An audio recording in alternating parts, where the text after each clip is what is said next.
Comment les prospects prennent-ils leurs décisions d'achat? C'est un truc que tous les commerciaux veulent savoir. C'est extrêmement dur de savoir ce qui se passe dans la tête des prospects, sachant que les prospects n'ont pas tous les mêmes besoins. Leurs besoins changent en permanence en fonction des différents cycles, des différentes étapes dans lesquelles ils sont par rapport à leurs décisions. Si on ne traite pas ça correctement, le risque c'est qu'on passe à côté de la vente. Là c'est dommage et c'est frustrant. Donc le but de la vidéo c'est d'éviter ça.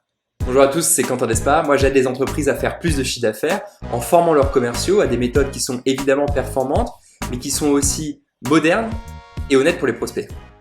Aujourd'hui, je vais vous donner la solution à ce problème, je vais vous partager ma réponse à cette question. Et pour faire ça, comme d'habitude, je vais vous donner mes deux sources. La première, ce sera le psychologue américain Neil Rackham, qui a notamment écrit le livre hyper connu Spin Selling.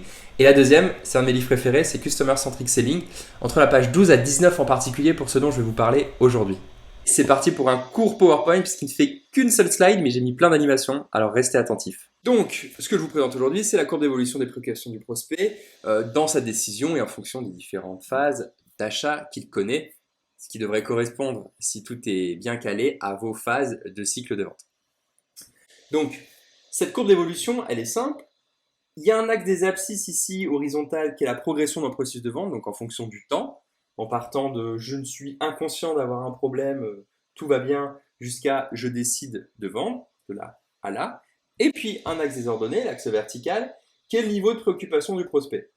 Donc, ici, on aura, au milieu du cycle d'achat, de vente, un niveau de préoccupation fort, et ici, un niveau de préoccupation faible, plutôt en début de processus. Donc, c'est comme ça que fonctionne le graphique. Alors, les phases, maintenant, on a parlé des fameuses 4 phases dans le cycle de vie. On simplifie évidemment pour la compréhension. La première, c'est la phase des besoins latents. C'est quand le prospect ne sait pas encore exactement qu'il y a un problème, il sent quelque chose qui le titille, mais bon, c'est pas encore forcément explicite, et deux, accepté. Donc, la phase d'après, ce sera la phase de recherche de solutions. Maintenant que je sais que j'ai un problème, quelle solution existe, de quoi ai-je besoin? C'est le moment où je me construis un petit peu une opinion sur ce dont j'ai besoin, ce qu'il faut faire, et je précise les choses quant à mon problème. La phase 2, la phase d'évaluation, maintenant que je sais à peu près ce qui ne va pas, j'essaie de regarder ce qui existe sur le marché, les choses vers lesquelles j'ai décidé de me tourner, elles sont en capacité de répondre à mon problème. Et puis la dernière phase, c'est la phase de décision. Maintenant que j'ai retenu une ou deux solutions, est-ce que j'y vais, go, ou est-ce que j'y vais pas, no go. Donc on a nos 4 étapes, notre axe de progression de la vente, donc des besoins latents jusqu'à la décision oui ou non. Et puis on a le niveau de préoccupation du prospect. Et maintenant, on va rentrer dans la phase la plus intéressante du sujet. On va regarder, ça y est, c'est maintenant, les enjeux des prospects en fonction des différentes étapes de votre vente et de son achat. Les préoccupations de l'acheteur, en fait, c'est pas compliqué. Il y en a 4. La première, c'est ses problèmes, ses désirs, c'est les prérequis qu'il a quand il recherche la solution.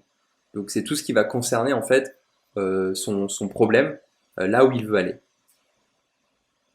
Le deuxième, c'est tout ce qui concerne la solution. Évidemment, à un moment donné, il va se concentrer sur notamment ce que vous faites. Est-ce que vous êtes en mesure de matcher avec ses besoins, de résoudre ses problèmes? Le troisième, c'est la notion de risque, très importante pour les acheteurs. Souvent, c'est quelque chose d'inconscient, ils le ressentent, mais ils ne vont pas forcément dire « Ah, je sens que je prends un risque, etc. » Mais en tout cas, c'est ressenti et ça va être dans leur esprit en permanence. Quel risque je prends? Qu'est-ce que je risque si je prends la mauvaise décision? Donc, ça va être le troisième pilier. Et puis, la quatrième chose, évidemment, c'est le prix. Là aussi, en fonction des différentes étapes, on va voir que l'importance du prix varie, mais en tout cas, ce qu'on sait, c'est que ça fait partie des 4 priorités des acheteurs. Donc, je répète, ses problèmes, ses besoins. 2, la solution, votre produit, votre service. 3, la notion de risque. Et 4, le prix. On va regarder ça tout de suite. Donc, maintenant qu'on a les différentes phases, ici, simplement, on n'a pas encore vraiment de considération et de priorité côté acheteur puisque c'est des besoins latents. Simplement, ce que je veux vous dire, c'est que soit la prise de conscience du problème, elle vient du prospect, soit vous l'avez initié, finalement, vous mettez le feu aux poudres, j'ai presque envie de dire, avec la prospection. Parfois, il y a des choses qui traînent, dont on ne se rend pas vraiment compte, et puis c'est le jour où on voit une solution qui existe, qu'on se dit, tiens, il faut que je m'en occupe, je veux franchir le pas, il y a des bénéfices à chercher ici. L'avantage quand vous êtes dans la prospection, c'est que souvent, vous êtes le premier et on le sait, être le premier dans une réflexion autour de l'achat d'une solution, ça donne un grand avantage sur tous vos compétiteurs parce que finalement, vous devenez le référentiel, vous devenez la base autour de laquelle on va comparer le reste de vos compétiteurs. Et ça, c'est génial pour vous parce que vous pouvez le façonner à souhait et ça a un impact très fort sur la décision d'achat. D'ailleurs, que vous le vouliez ou non. Il faut le savoir, la plupart des commerciaux en fait en bénéficient sans même en être conscients. Donc, plutôt phase initiale, les besoins latents. Maintenant qu'ils sont reconnus, le premier pilier, je vous en ai parlé tout à l'heure, mais c'est la phase des problèmes. C'est la priorité concernant les problèmes, les besoins de vos acheteurs, de vos prospects. Donc, on voit ici en phase 1, je vais aller très vite sur chacune des courbes, puis après, on va plutôt séparer par phase. En phase 1, donc les problèmes, c'est ce qu'il y a finalement de plus important, puisque là, on se dit, OK, bon, j'ai un problème, il faut que je m'y attelle, définissons-le avec précision. Vraiment, on s'en approche, on veut creuser, on veut comprendre les impacts que ça a, etc., etc. Une fois que notre problème il est clair pour nous, en phase 2, sur l'évaluation, ça va être moins important et plus on avance, plus finalement c'est derrière nous, puisqu'une fois qu'il est défini, qu'on a une forme de cahier des charges, ensuite on play by the book, on joue avec les informations qu'on a et on suit nos guidelines, même si parfois elles peuvent changer, on verra, c'est notamment le cas en phase 2. Ensuite, la partie prix. Alors, deuxième considération et priorité pour un prospect, c'est le prix, évidemment, vous le savez tous. Ici, simplement on se dit, ok, c'est quoi ma fourchette? Parfois c'est des fourches, c'est très grand.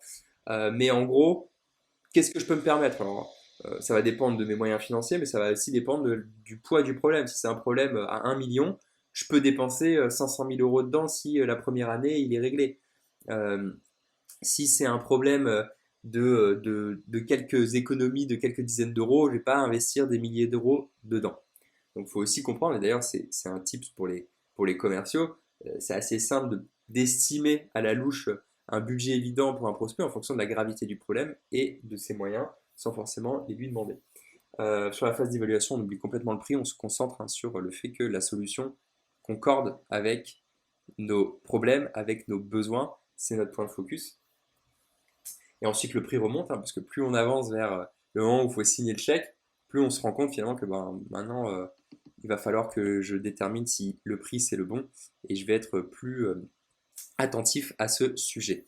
Troisième chose, la solution. Au début, la solution, on s'en préoccupe pas, on se préoccupe de ses problèmes. Donc ça arrive plutôt bas dans la liste des priorités.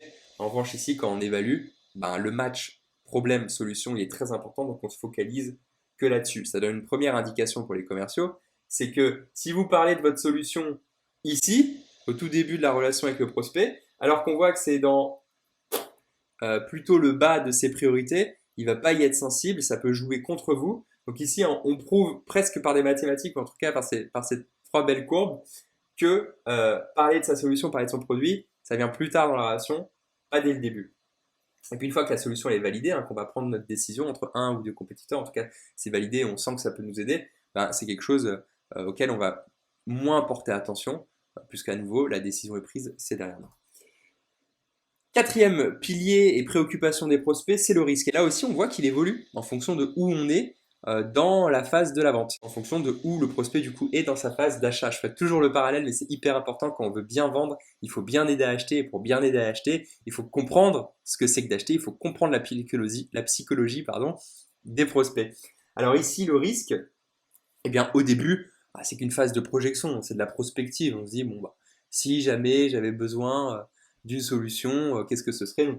Le risque, on le ressent pas parce que tout ça, c'est que des hypothèses. On n'a pas, on n'a pas cette sensation proche de devoir finalement aller vers l'inconnu. On peut encore faire marche arrière, il suffit de dire non. Ensuite, au niveau de l'évaluation, ça augmente un peu. Pourquoi? Parce que comme on est en train de regarder si les solutions qui existent, on se projette finalement, elles concordent avec nos besoins, nos problèmes, elles sont dans cette capacité de nous aider, plus on va se projeter, plus on va se dire, ah oui, mais c'est quoi le risque? Qu'est-ce que je risque? C'est ça la question. Et ce qui est intéressant, c'est que cette courbe de risque, elle continue d'augmenter, évidemment, quand on prend la décision. Alors là, c'est une pluie de questions. Qu'est-ce qui se passe si ça fonctionne pas? Qu'est-ce qui se passe si je paye le mauvais prix? Qu'est-ce qui se passe si les équipes sont pas OK avec la solution? Enfin, si ça fonctionne pas, si ça met trop de temps à être mis en place. plein de questions qu'on peut se poser à ce moment où on va passer à l'action et c'est tout à fait naturel, hein, c'est très humain cette courbe du risque. Plus la décision elle doit être prise, plus on est à la dernière seconde, plus la sensation de risque est énorme. Tant que la décision n'est pas prise. Parce qu'après, une fois que la décision est prise, on oublie, hein, c'est quasiment, la courbe se crache quasiment. Donc voilà, on a les 4 courbes, on a les 4 priorités et on voit évidemment que la priorité numéro 1 en fonction des 3 phases, c'est jamais la même. Ici c'est le problème, ici la solution, ici le risque et le prix qui arrive 2 fois en deuxième position, en phase 1 et en phase 3. Donc maintenant, votre job, votre talent, ça va être d'être capable de focaliser la discussion sur les priorités de votre prospect en fonction de où il en est dans le processus de vente. Et si vous savez faire ça, vous savez bien vendre. Et ça, c'est hyper important. Maintenant, ce qu'on va faire, c'est qu'on va reprendre pour chaque phase les différents comportements à adopter pour vous aider à avoir la bonne attitude avec vos prospects. Le numéro 1, ici, le point de focalisation, c'est le prospect, c'est lui. On ne parle que de lui, on ne parle que de son problème, on ne parle que de ses désirs. Et il n'y a que ça qui compte. Et c'est pour ça que la découverte, c'est hyper important. C'est qu'on se concentre que sur lui. À ce stade, on parle que des problèmes, on ne parle pas de votre solution. Vous vous oubliez complètement à cette phase. Le focus, il est marqué ici, c'est le prospect. Ensuite, phase 2, phase d'évaluation. Ce qui compte, c'est votre offre. Enfin, c'est bon, vous pouvez y aller. Parlez de votre offre, faites votre démo, parlez de cas d'usage, hyper important. Là, je vous invite à aller voir la vidéo sur l'importance de savoir parler en termes d'usage pour le prospect. Les avantages, je le rappelle, d'un produit ou d'un service, c'est ce que le produit et le service peut faire. Et l'usage, c'est ce que votre prospect peut faire avec le produit ou le service. Ça fait toute la différence. Ça aide en fait les prospects à se projeter dans la valeur. Ça les aide à comprendre concrètement dans leur cas à eux, dans leur métier à eux, comment le produit, le service, il va être utile. Donc très important. L'offre, on se focalise dessus, mais de la bonne manière. Parce que là aussi, ça peut être à double tranchant. Et puis la dernière chose, au moment de la décision, le point de focus, souvent, c'est plutôt la société. C'est-à-dire que le prospect, ce qu'il souhaite, c'est savoir si vous êtes solide, si vous avez les compétences, si vous avez les moyens de déployer ce que vous proposez. Ils vont regarder votre historique. Donc là, on va plutôt parler de, je dirais, vos compétences à délivrer ce que vous avez promis. C'est là où on va regarder aussi les avis, même si dès le début, ça commence beaucoup. Mais c'est dans ces moments qu'on va se focaliser sur l'entreprise. Cette courbe, je rappelle, c'est un mix entre les travaux de recherche de Neil Rackham, l'auteur de Spin Selling, et ce livre important à lire qui est Customer Centric Selling. Alors si jamais cette vidéo vous a aidé, n'hésitez pas à la partager, à vous abonner à la chaîne, c'est hyper important. Je rappelle que l'idée, c'est d'aider un maximum de commerciaux à être très performants, à vendre beaucoup, tout en restant bien dans leur basket et honnête avec leurs clients. C'est ça l'ambition de cette chaîne. Et c'est vous qui vous pouvez m'aider à y arriver. Donc n'hésitez pas, pour ça il suffit de partager la vidéo et de vous abonner. C'est un truc de youtubeur, mais en vrai c'est vrai et c'est ça qui va nous aider à répandre, je dirais, la bonne parole. Donc je vous remercie pour ça et je vous dis à bientôt pour une prochaine vidéo. Ça c'est un outil, c'est une image hyper puissante qu'on devrait mettre entre les mains de tous les commerciaux. C'est un peu la courbe de la réconciliation entre les prospects et les commerciaux et je pense qu'il y a beaucoup de gens qui cherchent ça, donc vraiment à utiliser, moi je trouve ça génial et faut y aller quoi.